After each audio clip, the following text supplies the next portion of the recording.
On a standard, so it seemed, run-of-the-mill evening, nestled within the security of his suburban fortress, sat Thomas, a man revered and reviled in equal measures for his audacity to challenge the sacred sanctity of tipping with his tip challenger buddies.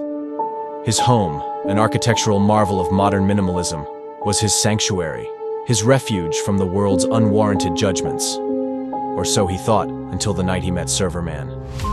The atmosphere in the room shifted abruptly, as if unseen hands had turned the dial of reality a few notches towards the ominous. The room, once bathed in the soft glow of antique lamps, plunged into an abyss of supernatural darkness. This was no ordinary blackout. The air thickened with an eerie dread, and a cold gust of wind whispered into the silence. Suddenly, out of the gloom materialized Serverman, an enigma wrapped in the garb of a dark, red-eyed figure, wielding a tray jack with the prowess of a seasoned warrior.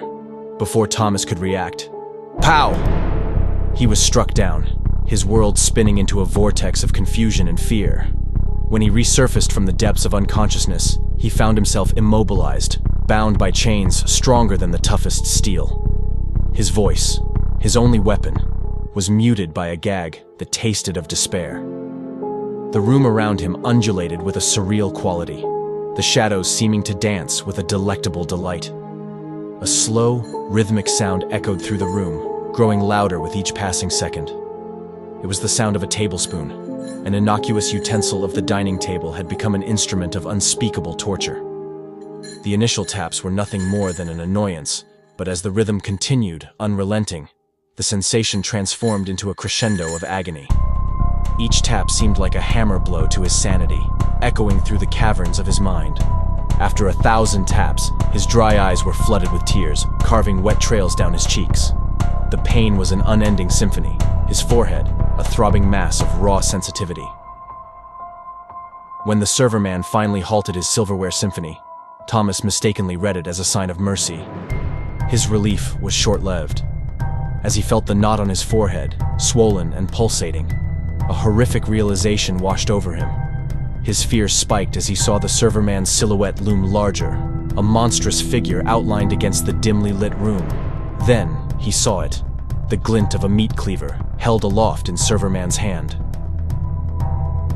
With a gut-wrenching roar, Serverman brought down the cleaver, striking the inflamed baseball-sized knot. The room exploded into a gory spectacle, a canvas of crimson splattered across the pristine walls.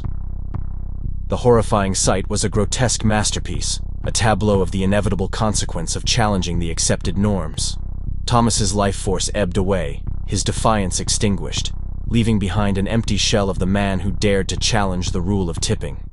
Serverman, a harbinger of justice in a world governed by gratuity, emerged victorious. One audacious tip challenger had met his gruesome fate, but the night was still young.